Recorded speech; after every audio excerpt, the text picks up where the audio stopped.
remember going for an interview at the Central Library on William Avenue, and as I approached the main door, I saw the words "Free to All" chiseled above the main entrance.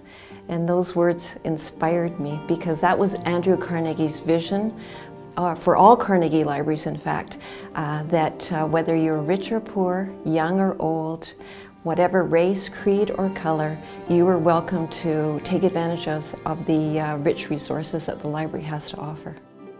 It's a place that, you know, is home to a lot of important information.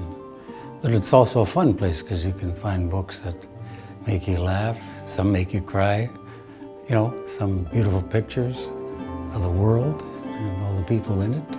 And now it has computers, and you can go and access the internet for free, and all kinds of other tools that make it easy to learn.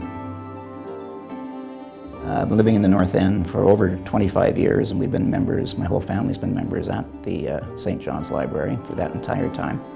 In fact, my son grew up with that library. We used to go every week, every Saturday, and pick up as many children's books as we could carry, bring them home, have a great time reading them, be back the next week to get as many more as we could carry. And then he went all the way through. St. John's is right beside St. John's High School. He's a graduate of St. John's High School now, but he ended up spending a good deal of his time in the library because it's right next door. While he was going to school, he would research on the internet, do everything. So our whole family has made use of that library.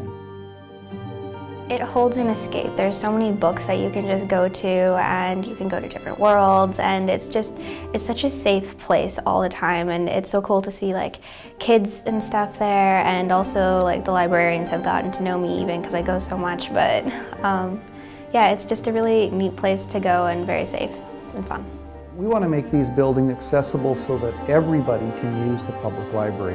At the turn of the last century, when they were built as monuments. They were grand buildings, but they weren't accessible. A lot of people, if somebody was in a wheelchair or had challenges getting up and down stairs, they would have had a hard time getting to these libraries. So today we want to try to add elevators, make sure that the washrooms are fully accessible. We do want to respect the historical beauty of these buildings. These buildings were built at the turn of the last century. You know, they're architecturally attractive inside. They're historic buildings. So we will work very closely with the historical buildings community to make sure that we protect those features of the building that should be protected because of their historical nature, but also try to make the buildings more functional by today's library standards. But that is a really interesting thing. It's something, especially in this situation where we're looking for funds to bring the library into the 21st century, that we noticed that this library was established in the first place by somebody who thought it was really important that everybody, especially the poorer classes, all across North America, have access to a library. And I think that's even more important today because the library is an even greater source of information than it's ever been. There are accessibility issues at St. John's Library.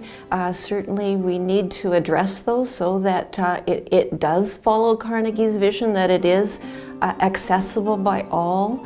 And so that would mean that I think that we would need an elevator installed to help people reach our meeting room in the basement, which is open for nonprofit groups.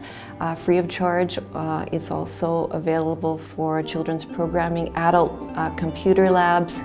So I think that it does need that investment to make it a viable 21st century institution. Well, people in wheelchairs can't make it up there at the moment. That's all there is to it. There is no access, and that needs to be corrected, I think. I think that if there was an elevator at St. John's, it would make everything a lot more easy, and there would be a lot more people able to come.